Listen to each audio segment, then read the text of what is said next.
नारायणं नमस्कृत्य नरं चैव नरोत्तमं देवीं सरस्वतीं व्यासं ततो जयमुदीरये। जय श्री कृष्णा। नमस्कार दोस्तों, स्वागत है आप सभी का हमारे YouTube चैनल पर। प्रिय भक्तजनों, आज हम आपको श्रावण मास महात्म्य के तीसरे अध्याय की कथा सुनाएंगे।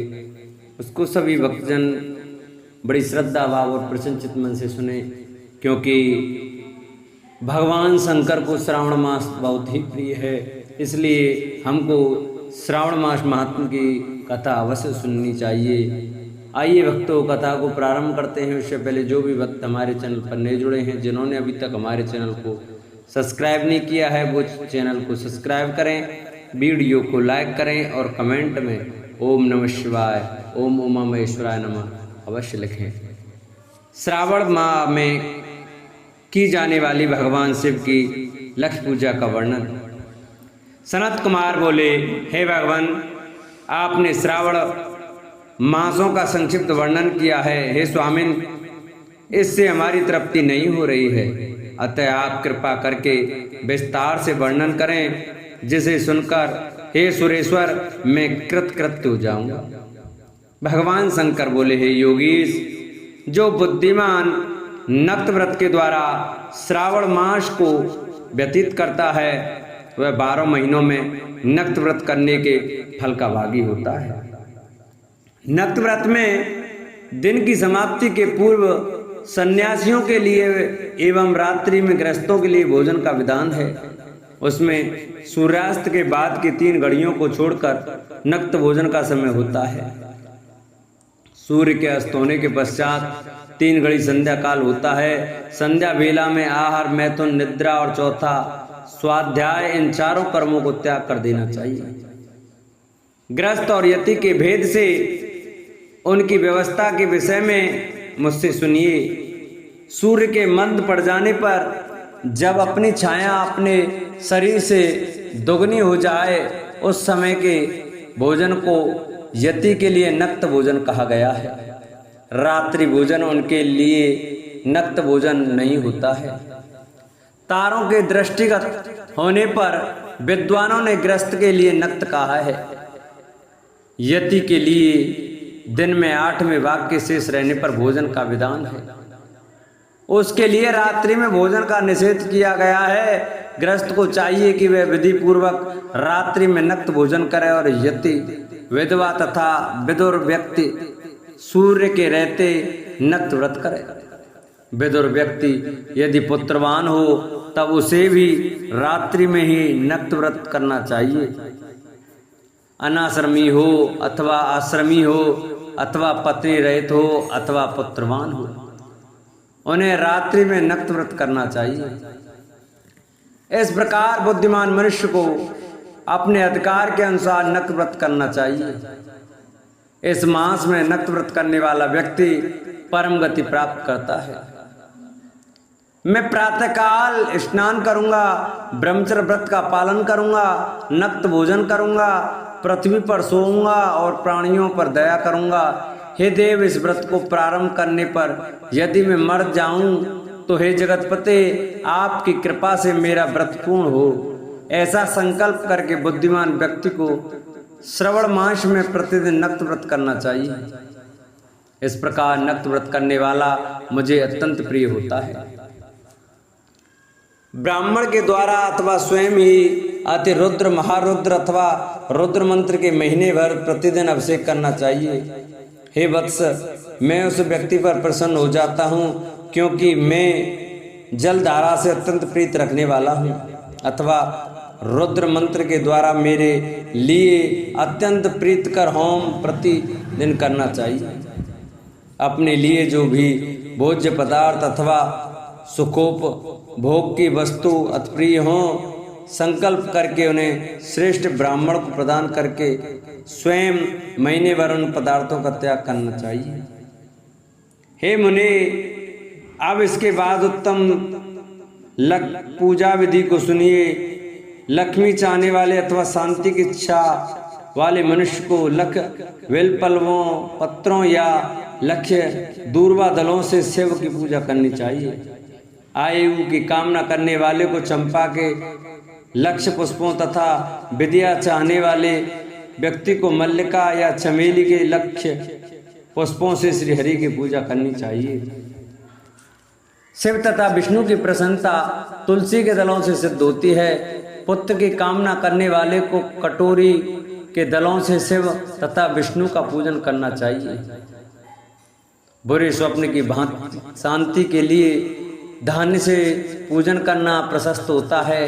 देव के समक्ष निर्मित किए गए रंगवल्ली आदि से विभिन्न रंगों से रचित पद्म, स्वास्तिक और चक्र आदि से प्रभु की पूजा करनी चाहिए। इस प्रकार सभी मनोरथों की सिद्धि के लिए सभी प्रकार के पुष्पों से यदि मनुष्य लक्ष्य पूजा करे तो शिव जी प्रसन्न होंगे। तत्पश्चात उद्यापन करना चाहिए, मंडप निर्माण करना चाहिए और मंडप के त्रिभाग परिमाण में वेदिका बनानी चाहिए। तदंतर पुण्यावाचन करके आचार्य का वरण करना चाहिए और उस मंडप में प्रविष्ट होकर गीत तथा वाद्य के शब्दों और तीव्र वेद ध्वनि से रात्रि में जागरण करना चाहिए। वेदिका के ऊपर उत्तम लिंग तो भद्र बनाना चाहिए और उसके बीच में चावलों से सुंदर कैलाश का निर्माण करना चाहिए। उसके ऊपर तांबे का अत्यंत चमकीला तथा पंच पल्लव युक्त कलश स्थापित करना चाहिए और उसे रेशमी वस्त्र से वेष्टित कर देना चाहिए। उसके ऊपर पार्वती पति शिव की स्वर्ण में प्रतिमा स्थापित करनी चाहिए। तत्पश्चात पंचामृत पूर्वक धूप दीप तथा नैवेद्य से उस प्रतिमा की पूजा करनी चाहिए और गीत वाद्य नृत्य तथा वेद शास्त्र तथा पुराणों के पाठ के द्वारा रात्रि में जागरण करना चाहिए। इसके बाद प्रातःकाल भली भांति स्नान करके पवित्र हो जाना चाहिए और अपनी शाखा में निर्दिष्ट विधान के अनुसार वेद का निर्माण करना चाहिए। तत्पश्चात मूल मंत्र से या गायत्री मंत्र से या शिव के सहस्त्र नामों के द्वारा तिल तथा घृत मिश्रित खीर से होम करना चाहिए अथवा जिस मंत्र से पूजा की गई उसी से होम करके पूर्ण आहुति डालनी चाहिए। इसके बाद वस्त्र अलंकार तथा भूषणों से भली भांति आचार्य का पूजन करना चाहिए। तत्पश्चात अन्य ब्राह्मणों का पूजन करना चाहिए और उन्हें दक्षिणा देनी चाहिए। जिस जिस वस्तु से उमापति शिव की लक्ष्य पूजा की हो उसका दान करना चाहिए। स्वर्णमयी मूर्ति बनाकर शिव की पूजा करनी चाहिए। यदि दीप कर्म किया हो तो उस दीपक का दान करना चाहिए। चांदी का दीपक और स्वर्ण के वर्तिका अथवा बत्ती बनाकर उसे गौघृत से भरकर सभी कामना और अर्थ की सिद्धि के लिए उसका दान करना चाहिए।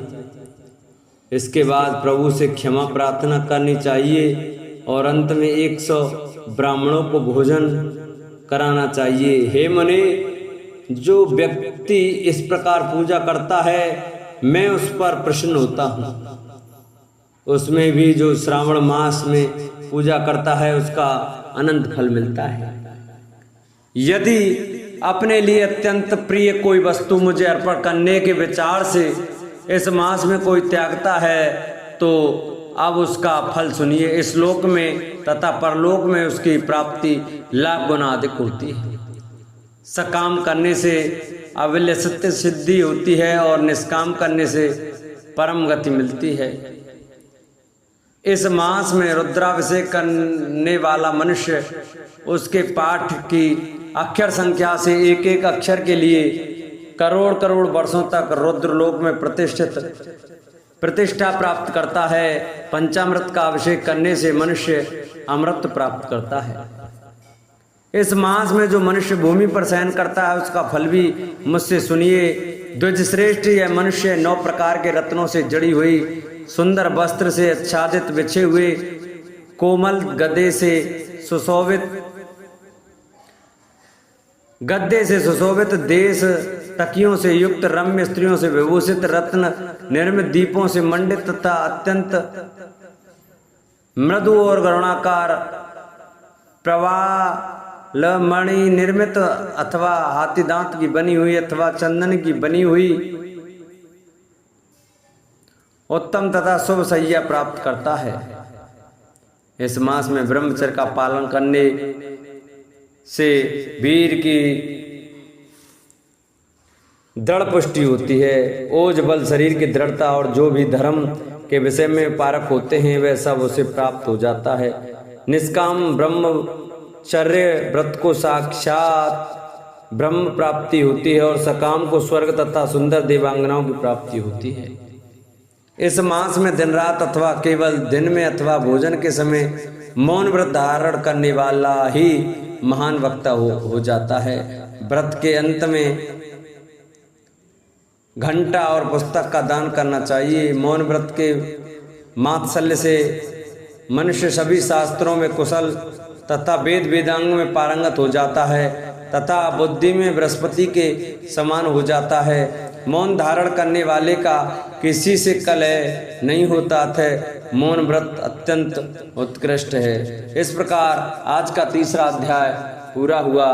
बोल शंकर भगवान की जय। प्रिय भक्तजनों, जिन भक्तों को हमारी ये श्रावण मास महात्म की कथा अच्छी लगी हो वो हमारी वीडियो को ज़्यादा से ज़्यादा शेयर करें जिससे और भी भक्त हमारी ये कथा श्रवण कर सकें। जिन्होंने अभी तक चैनल को सब्सक्राइब नहीं किया है वो चैनल को सब्सक्राइब करें, वीडियो को लाइक करें और कमेंट में ओम नमः शिवाय, ओम उमा महेश्वराय नमः अवश्य लिखें। बोलो शंकर भगवान की जय।